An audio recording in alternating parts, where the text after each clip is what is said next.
Hey there, friend. Welcome back to Daily Dose Radio in the Bible Bistro. This is your home for organic Bible study that's fresh and delicious. This is Daily Dose Radio, 5 minutes a day, 5 days a week, studying the Psalms verse by verse. And here we are today looking at Psalm 19, and this is the second part of that very first revelation. So yesterday we looked at verses 1, 2, and 3. And today we're going to look at 4, 5, and 6 and continue David's description of the first revelation and find that it is quoted, part of it is quoted in the New Testament in Romans chapter 10. Oh, and also, I failed to mention yesterday that this is a Psalm of David. The introduction says, of the choir master, a Psalm of David. So the choir master is mentioned, it's to him. David is the author, but that's really all we have in here. And so, by Psalm 19, by this time, we're familiar with David and the choir master. So, yesterday, the heavens declare the glory of God, so we know who's speaking and we know what the subject is. It's the glory of God. And their speech and their knowledge goes out. Well, yesterday it told us that it's every day. Their speech and their knowledge goes out every day, and there's nowhere where the speech isn't heard. Now, he's going to continue that thought today. So let me read verses 4, 5, and 6. Their line is gone out through all the earth, their words to the end of the world. In them hath he set a tabernacle for the sun, which is as a bridegroom coming out of his chamber, and rejoiceth as a strong man to run a race. His going forth is from the end of the heaven, and his circuit unto the ends of it. And there is nothing hid from the heat thereof. Okay? So, the words that the creation reveals is the glory of God. That's the subject. And notice it says, their line, that is creation's line, is gone out through all the earth, their words to the end of the world.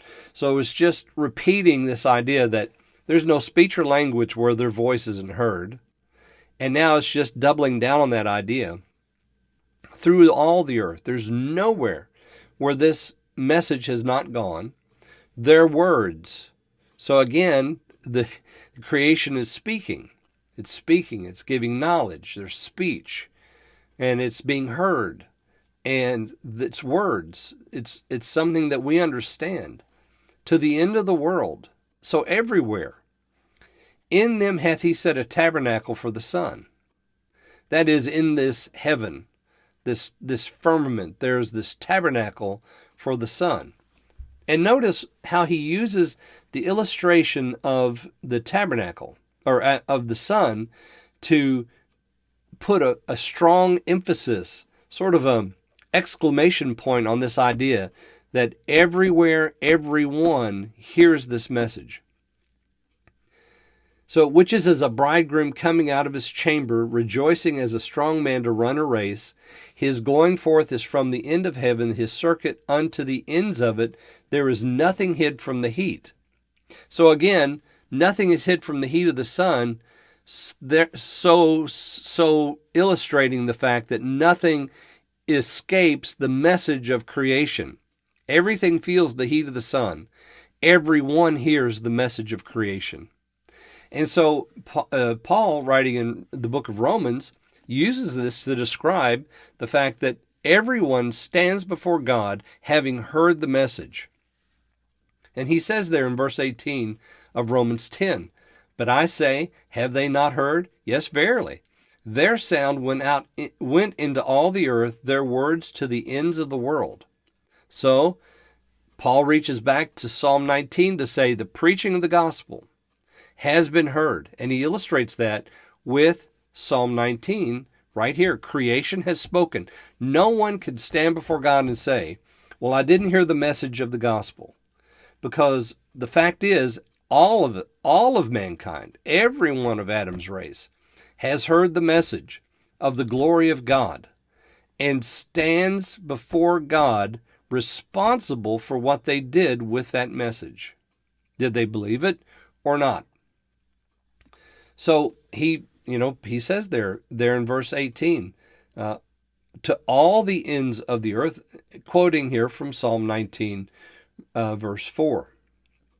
So his going forth is from the end of the heaven and a circuit unto the ends of it, and there is nothing hid from the heat. Now tomorrow we're going to pick up verse 7.